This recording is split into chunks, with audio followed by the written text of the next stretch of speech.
भारत में लोकतंत्र की जगह धर्मतंत्र ने ले ली है। इस धर्मतंत्र के सामने भारत के लोकतंत्र की तस्वीर धुंधली होती जा रही है। अगर लोकतांत्रिक चरित्र पर धार्मिक चरित्र हावी हुआ तो वह लोकतंत्र को नौटंकी में बदल देगा। मजाक बना लिया। मैंने अमेरिका का उदाहरण दिया, वहां का राष्ट्रपति बाइबल हाथ में लेकर शपथ लेता है, वहां संविधान नहीं है, वो धर्माधारित राज्य है क्या? लोकतांत्रिक देश ब्रिटेन में, मैं फिर इन्वर्टेड कॉमा में कोट कर दूं, संवैधानिक देश में सारे पादरी जुटते हैं, ईसाई धर्म के अनुरूप विधियां होती हैं और अंत में राजा को स्वस्तिवाचन होता है, जिसको हम लोग स्वस्तिवाचन बोलते हैं। उनके यहां उसको कह दीजिए राजा के लिए अच्छे शब्द पादरी कहते हैं। उसमें होता है कि गॉड सेव द किंग। वहां लोकतंत्र खतरे में नहीं आता, हमारे यहां आता है। साथियों, पिछले 10 से 12 सालों में ऐसे लगता है जैसे कुछ लोगों को खुशी नसीब ही नहीं हुई है। कुछ लोग दबाव में व्यतीत कर रहे हैं, कुछ लोग डर में जी रहे हैं। पर जिस तरह की जिंदगी रवीश कुमार व्यतीत कर रहे हैं वो इतनी तकलीफदेह है कि उसको लफ्जों में नहीं बता सकते। वो किसी और के बस की बात नहीं है। जैसे रवीश लोकतंत्र को धर्मतंत्र बता रहा है, वो ऐसे महसूस होता है जैसे पागलपन हो। ऐसी ही बातें कांग्रेस का नुमाइंदा भी कर रहा था। ऐसे में अमिताभ अग्निहोत्री ने दोनों को रगड़ दिया। आगे क्या हुआ इस बहस में आप खुद देखिए। है बात, ये सब चलता रहता कार्यक्रम, लेकिन वहां का राष्ट्रपति बाइबल को हाथ में लेकर शपथ लेता है। कोई हाय तोपा नहीं होता, कोई छत से नहीं कूदता, कोई हाथ की नस नहीं काटता, कोई फांसी नहीं लगाता, कोई गाली गलौज पे नहीं उतर आता। क्या? और वहां जो रह रहे अन्य धर्मों के धर्मावलंबी वो भी गड़बड़ नहीं करते, वो भी कहते चुप रहो, ठीक ही है। अगर भारत में कभी ऐसा हो जाता तो मेरे ख्याल से जाने कितना बड़ा बवाल हो जाता। आज ये भी बदल रहा है। जोशी साहब, आपके पास आ रहा हूं, आप समझिए होंगे मैंने बात क्यों कही। 1947 से आज तक प्रधानमंत्रियों को लगता था कि मंदिर नहीं जाना, और जाना तो उजाले में नहीं जाना, फोटो न खिंचाना, पूजा ना करना, दंडवत ना करना। नेता को दंडवत कर लो, भगवान को मत करना, भगवान के आगे मत करो, उनसे थोड़ी दूरी बना के रखो। दूसरे धर्म के प्रतीक चिन्ह धारण कर भी लो तो कोई दिक्कत नहीं, हिंदू का मत धारण करना, माथे पर चंदन लगा के तो कैमरे के आगे कभी ना जाना। जोशी साहब, नहीं, ये भी बदल रहा है। मुझे लगता है ये जो हिपोक्रेसी थी, जो पाखंड था राजनीतिक क्षेत्र में, वो भी बदल रहा है। भारत वास्तविकता के साथ चलने का अभ्यस्त हो रहा है। जोशी साहब। अमिताभ जी, भगवान श्री राम हम समाजवादियों के लिए सामाजिक न्याय के प्रेरणा स्रोत है। वो चाहते तो रावण पर, लंका पर अकेले विजय पा सकते थे, लेकिन उन्होंने नील, अंगद, बानर, निषाद राज सबको साथ लेकर एक लेसन देने का काम करा कि सभी धर्म, सभी जाति, सभी वर्ग के लोगों को साथ लेकर चलना ही राष्ट्र निर्माण है।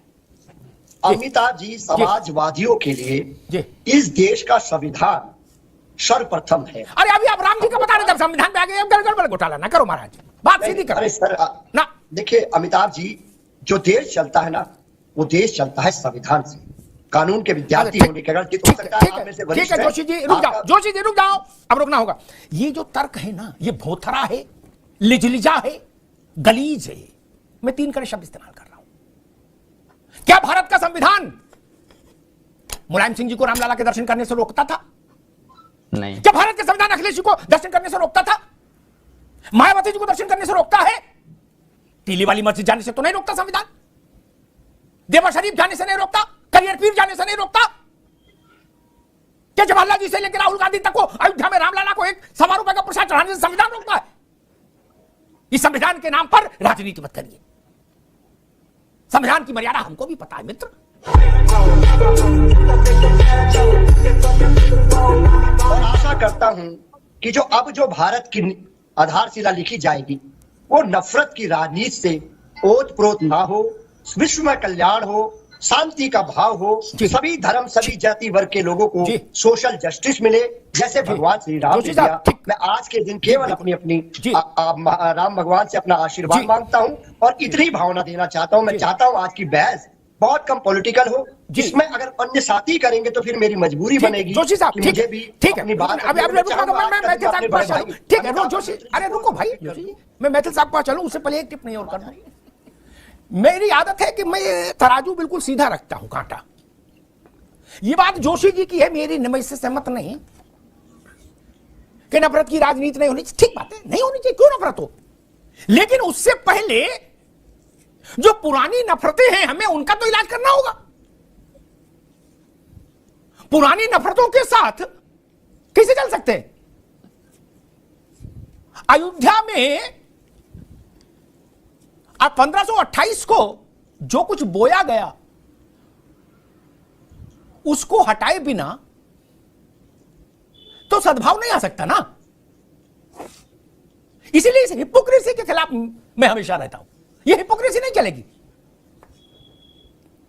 सामाजिक न्याय की लड़ाई लड़ी है, अच्छी बात है, सब लोग लड़ रहे हैं, लड़ना चाहिए, लेकिन इस पर तो तय हो भाई कि अयोध्या, काशी, मथुरा, इस तरह के जो भारत के सांस्कृतिक प्रतिमान है, ये भाजपा, कांग्रेस, सपा, बसपा के प्रतिमान तो है नहीं, न चुनाव चिन्ह, न पार्टी दफ्तर है किसी के। पहले इन पे तो राय क्लियर करो। राम जी टाट में रहे तब आपको सामाजिक न्याय याद नहीं आया, तब सद्भाव की राजनीति याद नहीं आई। अब याद आ रहा है। आप कभी दर्शन करने नहीं गए तब सद्भाव याद नहीं आया। गांधी परिवार कभी दर्शन करने नहीं गया, रामलला के तो सद्भाव याद नहीं आया। अगर ऐसा सद्भाव बेचना चाहते हो तो इस सद्भाव का फिर कौन खरीदार मिलेगा? आप कह रहे हो रामलला सबको लेके चले, आपने अच्छी बात कही, तो रामलला को प्रणाम करने जाना चाहिए था ना आपको। अब आप कह रहे हो हमारे नाम भी बेनामा कर दो। ऐसा नहीं चलता। अब जनता बौरी नहीं ना महाराज। अब भी चले जाते, आज भी चले जाते, तब भी चलो कुछ ठीक होता, आपको भी रामदाना मिलता, प्रसाद में लड्डू मिलता। खैर, कि आप लोगों की सामाजिक न्याय के प्रति जो अदम्य दुर्दम्य आस्था है, जो जिसका प्रकटीकरण हो रहा है, तो क्या हम माने कि उस सामाजिक न्याय के प्रति जो आपकी उत्कंठा है उसके चलते अब अयोध्या में आपसे जो गलती हुई, लेकिन अब आप जो दो महादेव और कृष्ण और योगेश्वर कृष्ण से जुड़े जो दो विषय हैं उनमें आप आगे चलेंगे? जोशी जी, चूंकि मैं तो पॉलिटिकल साइंस और कानून का विद्यार्थी हूं और निश्चित तौर पर 28 साल में स्टूडेंट की तरह सीखता आया हूं, मैं आशा करता हूं एक ऐसा रामराज आएगा आज के बाद। निश्चित तौर पे हमें मणिपुर में जो बेटियों को नग्न घुमाया गया, ऐसी तस्वीर भारत देश नहीं देखेगा। वो पहलवान बेटियां जो चीखती चिल्लाती रही माननीय प्रधानमंत्री के घर के पास से, वो विगमन दृश्य नहीं आ पाएगा। वो हाथरस की जो दलित बेटी जिंदा जला दी गई, वो दृश्य नहीं आएगा, क्योंकि ये राम राज्य के पोषक तो यही भारतीय जनता पार्टी के लोग हैं। आज मैं विषय नहीं देना चाहता था, लेकिन विषय देना पड़ता है जब इतिहास को उठाया जाता है।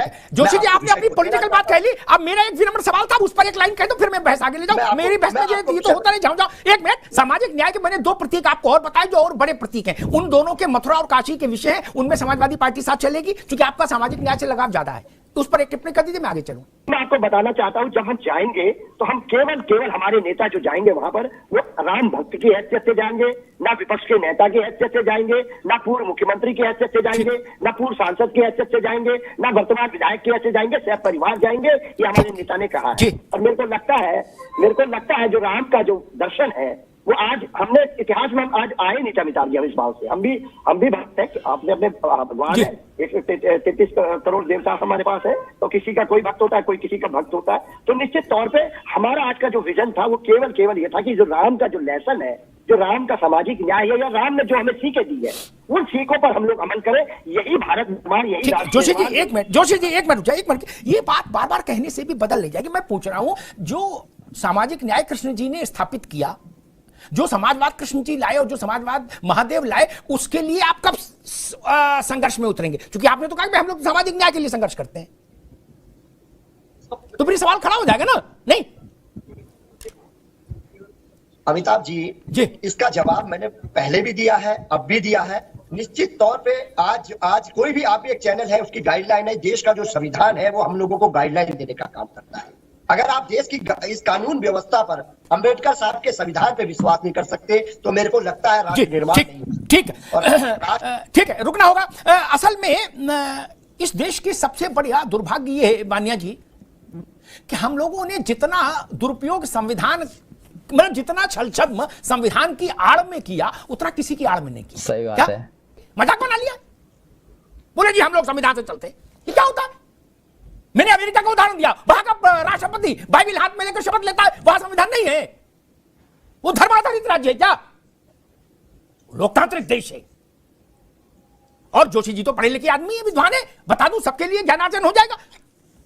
ब्रिटेन में राजा का जब राज्याभिषेक होता है, राजा है उससे पहले तो मैं हैरान ही नहीं लंबे समय तक, तो लोकतांत्रिक देश ब्रिटेन में, मैं फिर इन्वर्टेड कॉमा में कोट कर दूं, संवैधानिक देश में, चूंकि जोशी जी का संविधान से विशेष अनुराग है इसलिए, वहां सारे पादरी जुटते हैं, ईसाई धर्म के अनुरूप विधियां होती हैं, और अंत में राजा को स्वस्तिवाचन होता है, जिसको हम लोग स्वस्तिवाचन बोलते हैं, उनके यहां उसको कह दीजिए राजा के लिए अच्छे अच्छे शब्द पादरी कहते हैं। उसमें होता है कि गॉड सेव द किंग, क्या ईश्वर राजा की रक्षा करे।